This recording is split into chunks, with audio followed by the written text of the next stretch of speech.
Çîroka heçhecikê. Dibêjin carê dilê heçhecîkekê ketiye yekî. Her roj çûye li ber pacawê veniştiye û bi saetan li mêrek temaşe kiriye. Rojekî êdî dayax nekiriye û ji mêrik re gotiye: Tu zanî dilê min ketiye te, ez ji te hez dikim, pacê veke û min bigire hundir. Mêrik matmayî maye, gotiye: Ev çi gotina beredayî ye, tu çivîkekî û ez jî însanim. Çivîkek çawa kanê bibe dildarê însanekî? Tiştekî wiha nabe, here îşê xwe. û heçhecîk bera hundir nedaye, ji ber paceya xwe qewtandiye. Lê heçhecîk neçûye, dîsa gotiye: Ez ketime bextê te, pacê li min veke, min bigire hundir, em ê bi hev re bijîn, em ê bi hev re bibin dost û heval, em ê jiyanekê xweş û rojên bextewar bi hev re derbas bikin. Derve pir sar e, ez ji sar û sermayê dikim qefilim, pacê li min veke. Mêrik dîsa gotiye: Nabe, û pacê lê nevekiriye û gotiye ji ber paca min here. Heçhecîk çûye, lê bîstekê din dîsa bi paş te hatiye û cara sisêyan ji mêrik re gotiye: Ji te rica dikim pacê veke û min bigire hundir. Derve pir sar e, ez dikim biqefilim. Tu dizanî ez ne çivîkekê sermayê me, ez tenê karim di hewayên germ de bijîm. Heger tu min berra hundir nedî, ji mecbûrî ez ê koçê welatên germ bikim. Rica min ji te min bigire hundir ji bo ku ez li vir bijîm û neçim welatên germ. Em ê bi hev re bikin û bi hev re bixwin, ez ê li ser girmika te venim û keyfa te bînim. Em ê bi hev re demên xweş derbas bikin. Ji xwe waye tu jî wek min bi tenê yî.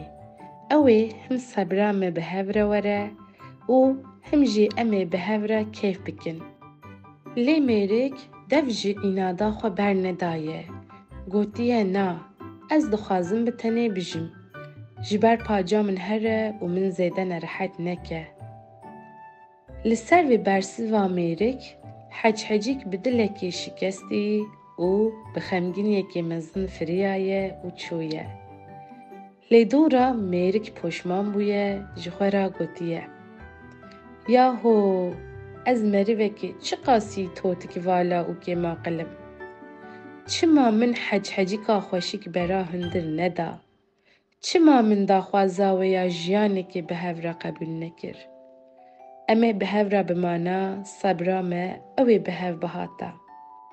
Yanî mêrik gelekî poşman bûye. Lê poşmaniya wî jî êdî pere nekiriye. Heçhecîk carê çûye û berê xwe daye welatên germ.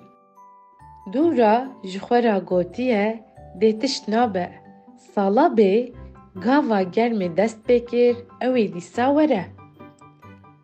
Wê çaxê ez ê wê bigirim hundir û em ê bi hev re bijîn. û paca xwe vekiriye, tim vekirî hiştiye. Bi hêviya rojekî ew ê heçhecîk îsa paş te vegere. Bi hatina havînê re heçhecîk jî paş te hatine gund.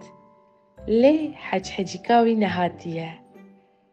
Heta dawiya havînê paca xwe negirtiye, wer li ber rûniştiye. Lê heçhecîk nehatiye. Ji heçhecîkên hatine pirsiye, lê heçhecîka wî nedîtiye. Çi qasî lê geriyaye, ji her heçhecîkê pirsiye jî şopa wî bi dest nexistiye. Ji bo ku derdê xwe serpêhatiya xwe bibêje, lê xistiye çûye, ba kalekî zane, yekê hamehama, xwediyê aqil û fama. Ji kalora serpêhatiya xwe, ji serî heta dawî yek bi yekê gotiye. Kalê zane jê re gotiye: Di jiyanê de hind fersend hene, tenê carê dikevin destê meriv. heger meriv ji destê xwe birevîne, wek heçhecikê difire, dihere û carekê din jî hev bi paş da tê. Çîroka me çû nav diyaran, rehme li deybavê me hemiyan û guhdaran.